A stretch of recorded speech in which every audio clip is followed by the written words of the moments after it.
las armas, con la conducción de la historiadora Noelia Quintana por Ñandutí.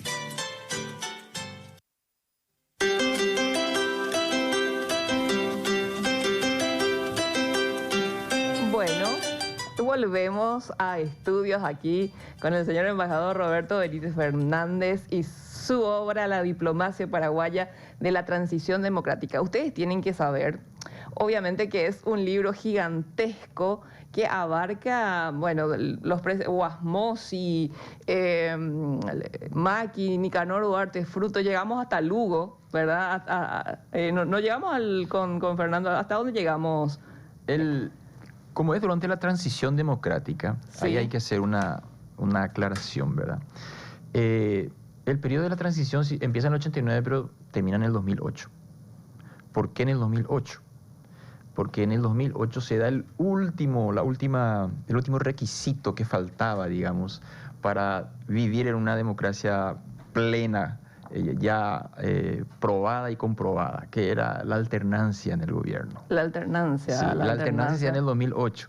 La alternancia se da en el 2008 con unas elecciones nacionales bastante tranquilas, digamos, un compromiso cívico sin contratiempos. El Partido Colorado, que venía manejando los hilos de la transición desde el 89, pero también el poder desde el 40 del 54, ¿no? Prácticamente, fue realizado sin ningún tipo de inconveniente. Esa alternancia no fue traumática, fue civilizada. Entonces se comprobó que la democracia en el Paraguay estaba asentada. Entonces ahí termina la transición. Sí, termina la transición, pero yo quiero volver a tu libro, un tema muy polémico que está relacionado con el caso del general Lino César Oviedo, ¿verdad? Es cómo manejaron este tema aquí políticamente, internamente. Se nota que nuestros problemas domésticos, que lo que pasó con Argaña específicamente, tuvo un impacto en nuestras relaciones específicamente con la Argentina. Embajador, a Lino César Oviedo, así para poner un contexto, ahora el Congreso Nacional lo declara como una suerte de prófugo de la justicia y vemos por el lado argentino que lo querían recibir. Ahí sí entra Menem, ahí sí la imagen de Menem, ¿verdad? ¿Por qué la Argentina hacía esta defensa tan grande al general Oviedo?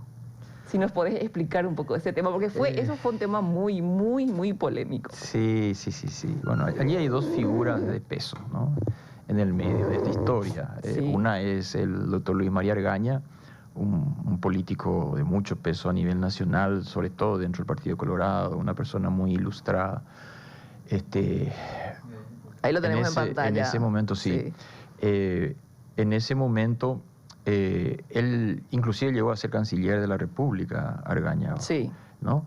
Ahora, quiero, antes de entrar a lo de Oviedo, comentarles que cuando llega a canciller Argaña, él era un devoto de la teoría del desequilibrio regional. Es decir, la teoría... Carlos Antonio López hablaba del equilibrio de la región y él hablaba del desequilibrio. Y él era un creyente del desequilibrio, en el sentido de que, a ver si me explico bien. A ver. En el sentido de que él era un convencido de que el Paraguay debía revitalizar sus fuerzas con la Argentina para equilibrar sus relaciones con el Brasil. Para Argaña, el Paraguay estaba en el medio de una relación monogámica, palabras textuales de Argaña, monogámica con el Brasil, del cual el Paraguay tenía que salir. ¿Y cómo podía salir de esa relación monogámica con el Brasil? Acercándose más a la Argentina. Interesante su mirada. Esa fue la mirada de Argaña. Durante la administración de Argaña al frente de la Cancillería, Rodríguez se encuentra en 4 ocasiones con el presidente argentino, Alfonsín y Menem. En 4 ocasiones. Sí. Y con el presidente del Brasil, 30 minutos, 1 hora apenas en todo ese periodo. O sea, Argaña dejó ver cuál era su idea del Paraguay a nivel regional. Pero lo que creíamos que era una política del gobierno después se dejó ver de que en realidad era apenas una política del canciller Argaña, no tenía el consenso del gabinete del presidente Rodríguez. Porque cuando él es cesado en sus funciones como canciller, esa política de acercarse a la Argentina terminó. El siguiente canciller ya no... Sí, pero es cierto, es decir, obviamente no puedo decir si es correcto o incorrecto lo que es la visión geopolítica de Argaña, pero sí hay algo en la historia muy marcante de nuestras relaciones con el Brasil. Siempre el Paraguay está como una suerte de dependencia con el Brasil desde 1869 y esto, por lo menos desde mi punto de vista, continúa hasta hoy en día. Estamos como siempre como más inclinados al Brasil que hacia la Argentina, ¿verdad? Entonces, ¿cómo se manejó finalmente este tema? Hubo varios esfuerzos, especialmente, te reitero, durante la administración de Argaña, ¿verdad?, de mejor equilibrar las cosas. Pero como Argaña no estuvo mucho tiempo al frente de la Cancillería por cuestiones de política interna, Argaña tenía un peso extraordinario dentro de su partido, tanto que era a todas luces el candidato a sucederlo a Rodríguez en las siguientes elecciones, ¿no? Y vimos que después él encabezó un gran movimiento, pero no pudo acceder a la presidencia. En esa situación es donde choca ya con la figura del general Oviedo, ¿no? La política interna un poco va desvistiendo y vistiendo figuras que después se trasladan a lo que es la imagen internacional del país, ¿no? Lino Oviedo, cuando es acusado de cometer los delitos del cual fue acusado, digamos, él huye finalmente en el 99 a la Argentina. Recordamos todo ese hecho. Recuerdo que Nelson Argaña decía así claramente, desde el puesto como ministro de Defensa, lo trataba de asesino, y al gobierno argentino le decían, bueno, que a Menem, que era una suerte de sinvergüenza, así clarito decía Nelson Argaña, ¿verdad?, por ayudar a cubrir a alguien que cometió un delito común que no debería ser considerado como un delito político, ¿verdad? En la prensa argentina llamó poderosamente la atención el hecho de que Menem le haya abierto las puertas a Oviedo, de la manera en que lo hizo. Y yo quería preguntarte eso, embajador, ¿por qué tanto así? Y hay muchos, las especulaciones todas coincidían en que ambos tenían negocios conjuntos. De hecho, esas son las especulaciones, ¿verdad? Y algo de eso habrá, ¿verdad? Porque, alguna explicación debe haber, sí, claro. Porque efectivamente Menem no solamente le encubrió, sino también le protegió a Oviedo. Menem se encontraba en una visita oficial en Italia cuando Oviedo huye. Y acá nadie sabe dónde estaba hasta que de repente aparece en la Argentina. Y el decreto por el cual se acepta el refugio de Lino Oviedo,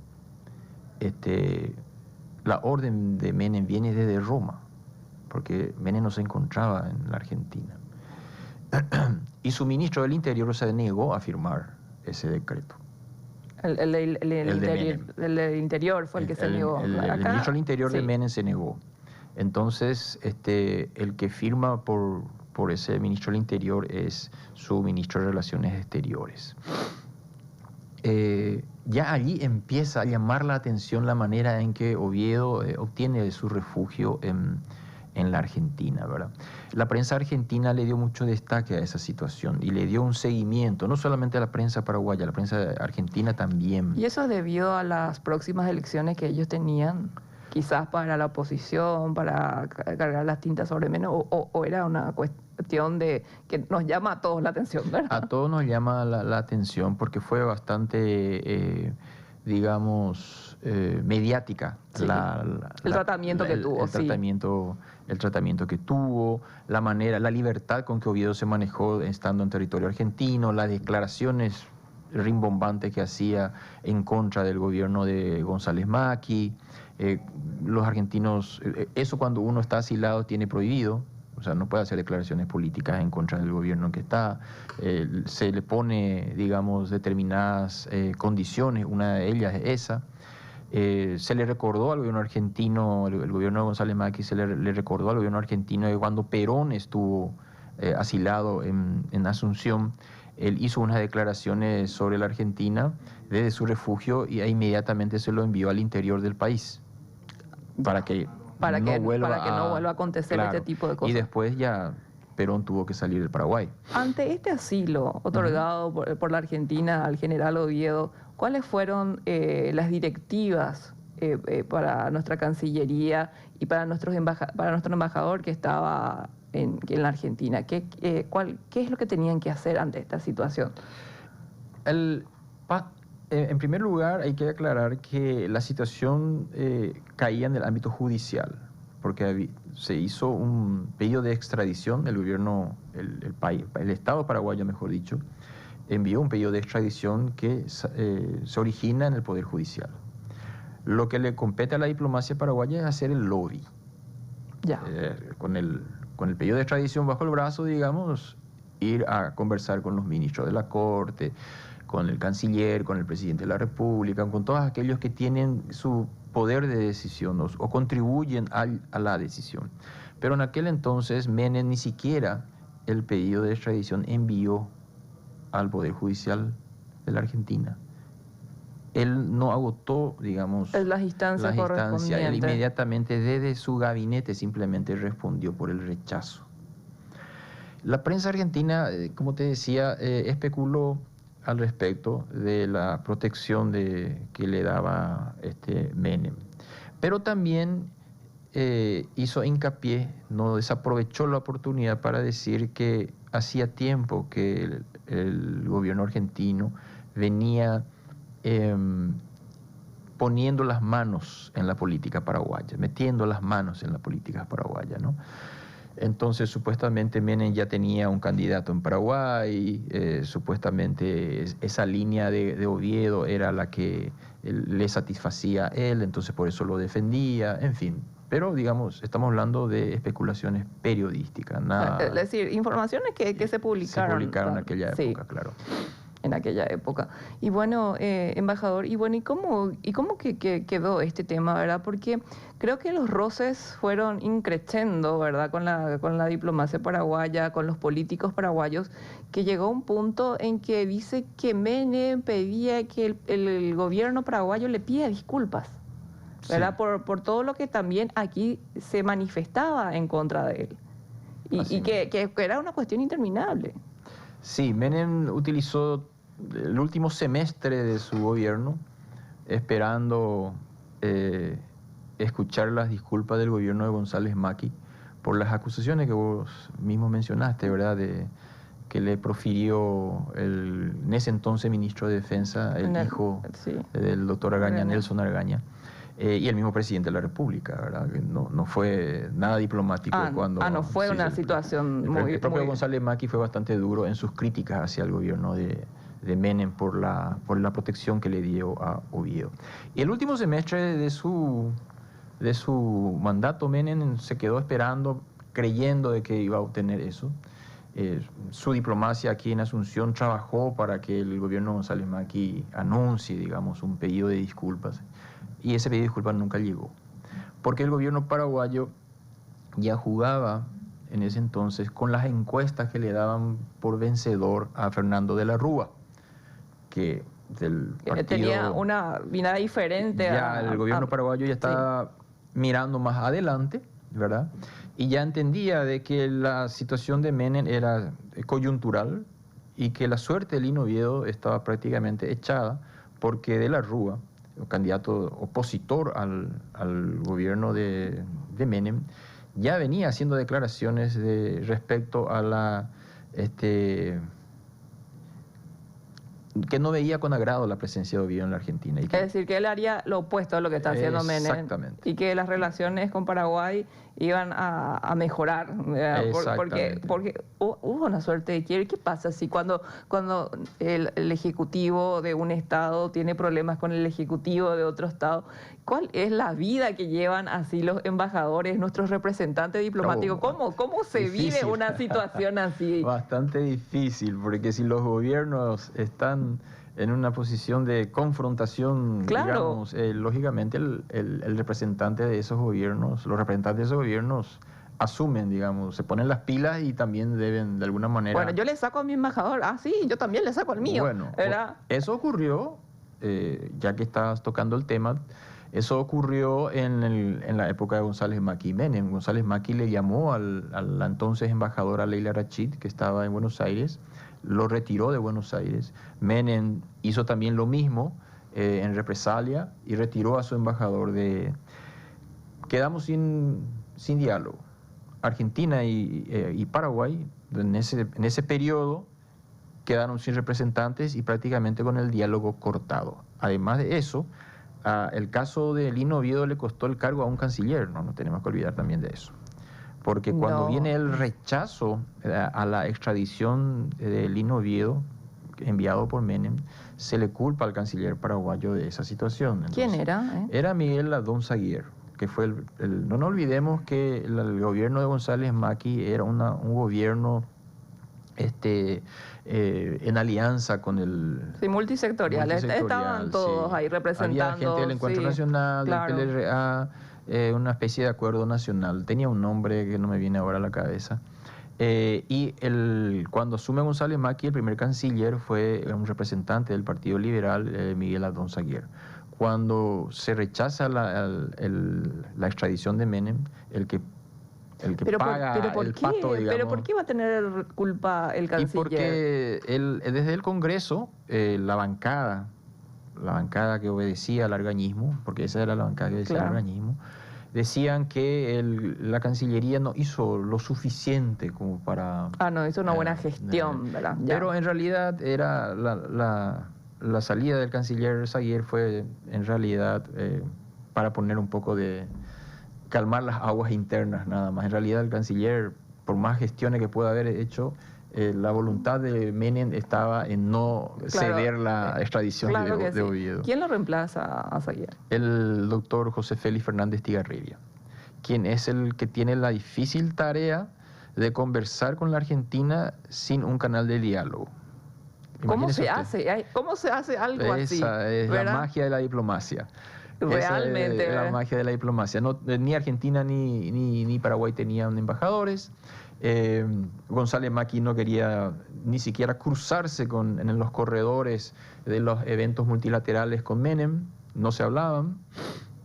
Entonces el doctor y profesor Fernández Tigarribia debía hacer malabarismo para poder contactar con la diplomacia argentina. Y lo hacía en ocasiones en que iba a Nueva York para la asamblea. Allí normalmente ocurre de todo porque son varios corredores, se encuentran obviamente, sí, claro que sí. Se encuentran gobiernos queridos y no tantos, se cruzan todos. Bueno, y entre un cruce y otro, el canciller Fernández Tigarribia procuró arreglar un poco la situación. No lo consiguió porque los argentinos querían sí o sí primero tener ¿cómo es que se llama? Las disculpas de González Maki por la supuesta ofensa en que incurrieron. Por las declaraciones, claro. Y que decían los argentinos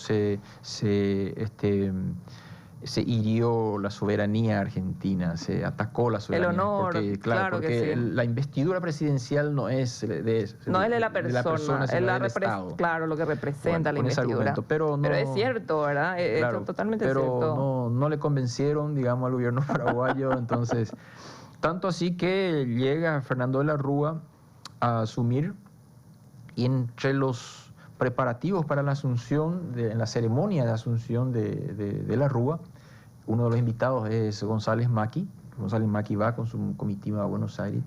Y entre llegar del aeropuerto e ir al palacio para asistir, cunde la noticia, digamos, circula la noticia de que Lino Oviedo se había escapado. Justo te iba a preguntar eso, ¿verdad? ¿Qué pasó con Oviedo? Y se escapa, desaparece tanto el gobierno de la Rúa, que estaba allí entrando, asumiendo. Pero una persona así puede desaparecer. Y no, lo que decía el gobierno de la Rúa, evidentemente la seguridad lo ayudó. Evidentemente la seguridad obvio, de Menem ¿verdad? Claro que sí. metió la mano y le facilitó un poco la... Bueno, y aquí podemos cambiar de página porque Oviedo repentinamente aparece en el Brasil, ¿no? Repentinamente, mira un poco. Él desaparece unos días hasta que lo encuentran en el Brasil, ¿no? Se lo ubica en el Brasil. ¿Cuáles fueron nuestras situaciones así de complicadas? Está el caso del Oviedo con la Argentina y que después el problema se traslada ya al Brasil. Sí. El tema del Pilcomayo. ¿Cuál es, aparte de estos dos problemas así bastante populares y muy conocidos, cuál fue otro problema que la diplomacia y que nuestras relaciones externas tuvieron así que manejar con mucha astucia, con mucha delicadeza, desde 1989 hasta el 2008, embajador? Aparte de estos dos casos así tan marcados, ¿verdad? Bueno, sí, tan emblemáticos, ¿verdad? El tercero es Itaipú. No nos olvidemos que durante la transición, Itaipú, junto a Yacyretá, pasan a conformar el ideal, digamos, de reivindicación exigida por la opinión pública a los gobiernos paraguayos de reposicionamiento a nivel regional. Digamos que la tabla de medida, digamos, sí, se entiende, de las condiciones en que estamos en el relacionamiento bilateral con la Argentina y el Brasil son las hidroeléctricas. Ahí está nuestro termómetro, ese ¿verdad? Es nuestro termómetro. Pero hay una conciencia, claro, pero es decir, yo pregunto esto desde el otro lado, ¿verdad? Desde la opinión pública, desde el pueblo, ¿verdad? Es decir, es decir, estamos en el 2024, embajador. ¿Se tiene realmente noción en las autoridades binacionales que es una institución binacional que no es solamente de un sector? Específicamente Itaipú, es decir, no es que Brasil nada más puede decidir a la hora de repartir los beneficios, ¿verdad? Hoy en día se superó ya un poco más eso, o seguimos con esta sensación que nosotros de este lado, que quizás no manejemos mucho la situación diplomática, ¿verdad? Cómo se van manejando los hilos o cómo se van ejecutando los ejes, las directrices de los gobiernos, ¿verdad? Pero ya hay un poquito más de noción de eso. Es un proceso, te diré que no nos tenemos que olvidar, por ejemplo, sí, que en la administración Wasmosy, después de tantas exigencias, de tantos reclamos de la opinión pública, sobre todo de los formadores de opinión, donde mucha gravitación tuvieron analistas y medios de prensa, acerca de la necesidad de renegociar la deuda de Itaipú. De la noche a la mañana nos enteramos por los medios de prensa de que se renegoció la deuda de Itaipú y que el 50% de esa gigantesca deuda quedó a cargo de Paraguay. Se hizo en una reunión en que ni siquiera la Cancillería paraguaya tuvo una participación. Fue en la época de Wasmosy. Hoy en día eso se superó, las reuniones son ya más públicas, la agenda de las reuniones del Consejo se tiene, digamos, el orden del día, podemos discutir sobre los resultados, podemos estar de acuerdo o no sobre los resultados, ¿verdad? Pero, digamos, estamos en un proceso y hemos avanzado por lo menos en cuanto al manejo ante la opinión pública, en ese sentido. Eso se debe también a la presión que se ejerce, ¿verdad? Porque el pueblo está interesado en uno de sus recursos más importantes, ¿verdad? Sin dudas. En relación a tu pregunta acerca de cuáles otros temas, allí tenemos el tema de interés, perdón, de la opinión pública. Tenemos la cuestión de frontera, soberanía, es un integración tema delicado, física, nuestro segundo puente que nunca se construyó. Imagínate que Rodríguez en el 92 suscribió el tratado para la construcción del segundo puente. Pero estamos en el 2024 y todavía... A mí el tema fronterizo me preocupa muchísimo, ¿verdad? Por ese avasallamiento, por más que haya una restricción legal sobre hasta cuánto de tierra puede tener, ¿verdad? Cómo estamos perdiendo soberanía en algunos departamentos, inclusive eso es categórico, nadie lo puede negar, ¿verdad? Entonces, realmente hay muchas cosas que te quiero preguntar, embajador, ¿verdad? Hay muchas cosas que analizar. muchos intereses que deberíamos nosotros como Estado soberano proteger, ¿verdad? Y bueno, como este programa es bastante breve, embajador, tenemos 5 minutos, ¿verdad? Y quiero que esos 5 minutos lo uses vos para darnos si se puede, ¿verdad? Porque hacer una suerte de conclusión sobre nuestras relaciones con los países limítrofes, ¿verdad? En este periodo de transición democrática, ¿verdad? Y los avances que ha tenido nuestra política externa. Con mucho gusto, Noelia. Gracias. Comparto contigo que tenemos tanto para comentar, para debatir al respecto.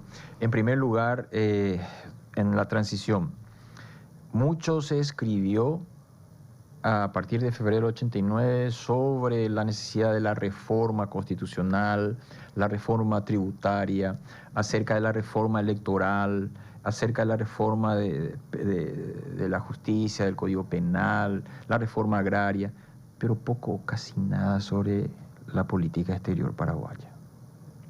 El paraguayo continúa muy interesado de una posición muy pasiva sobre la política internacional. Por eso es que este libro a mí me encanta, ¿verdad? Porque sinceramente yo estoy dentro de ese sector que desconocía, ¿verdad? Por favor, televisión, si pueden poner, por favor, la imagen del libro para que la gente siempre siga sabiendo que estamos hablando. Embajador. Sí, entonces el primer aspecto llamativo de este periodo de transición que tuvimos es el hecho de que no hubo una participación muy gravitante de la sociedad civil sobre temas de política exterior. Sí. Los que incidían fueron los formadores de opinión clásicos, es decir, los medios de comunicación, la prensa, profesionales renombrados por su posición a nivel nacional, profesores universitarios y algunos gremios. En este caso, los gremios de peso serían el gremio de la ANDE, los sindicatos más bien vinculados al sector hidroeléctrico, ¿verdad? Sí. Aquí tuvimos 19 años, el periodo de transición casi 20, ¿no? Tuvimos estos presidentes en donde te puedo resaltar las características de cada uno. Con Rodríguez, como te dije al principio, tuvimos la apertura internacional y la reinserción. Tuvimos el Mercosur dentro de su proyecto de representarnos. Con Guasmosy, la política exterior paraguaya introduce la agenda económica en su actividad. Se habla en ámbito diplomático con Guasmosy, se habla de inversiones, apertura de mercados, comercio. No tenemos que olvidarnos de Bolivia, que prácticamente aún no hablamos de Bolivia. No hablamos de Bolivia, pero vamos a invitarte, embajador, para que vengas a hablarnos también es un de país Bolivia. Limítrofe, claro digamos. Que sí, claro que sí. Después le tuvimos a González Macri, que el gobierno de González Macri es el de la transición dentro de la transición, porque él asume como presidente para mantener el estatus constitucional del país y transitar hasta el 2003 hacia unas nuevas elecciones para que asuma un jefe de Estado legítimo, ¿no? Ya resultado. Sí. Posteriormente viene Duarte Frutos, que también es un capítulo muy interesante porque con Duarte Frutos se inicia un periodo de enclave inicial, digamos, de autonomía política. El gobierno de Duarte Frutos es muy interesante, muy importante, porque cuando se da cuenta de que los reclamos sobre Yacyretá, Itaipú, cuestiones de comercio fronterizo no recibe respuesta de la Argentina y del Brasil, él opta por acercarse a los Estados Unidos. Y para Itamaraty eso es algo tremendo. Embajador, estoy cerrando el programa y quería preguntarte, yo sé que siempre estás con mucho trabajo, con una agenda llena, pero sería tan bueno tenerte en algún momento que puedas hacernos otro espacio, ¿verdad?, para seguir hablando de este tema tan importante. Quiero agradecer tu presencia, muchísimas gracias por tu tiempo, por venir a contarnos. Realmente la audiencia del Estridor de las Armas estará como yo, ¿verdad?, con más ánimo, con más ansias de aprender, así que les digo, la diplomacia paraguaya de la transición democrática, una investigación llevada adelante por el señor embajador Roberto Benítez Fernández, las relaciones con los países limítrofes 1989-2008. Yo por lo menos me comprometo a compartir, si el embajador no tiene mucho tiempo de estar con nosotros, a compartir parte de esta gran obra que todo es lectura obligatoria para todos los paraguayos. Querido embajador, muchísimas gracias. Y bueno, así nos despedimos hoy y bueno, nos encontramos con más historia el próximo sábado aquí por la 1020 AM en el Estridor de las Armas. Saludos. Gracias, embajador. Gracias a usted. Esto fue El Estridor de las Armas, con la conducción de la historiadora Noelia Quintana. Hasta el próximo sábado de 18 a 19 horas por Ñandutí.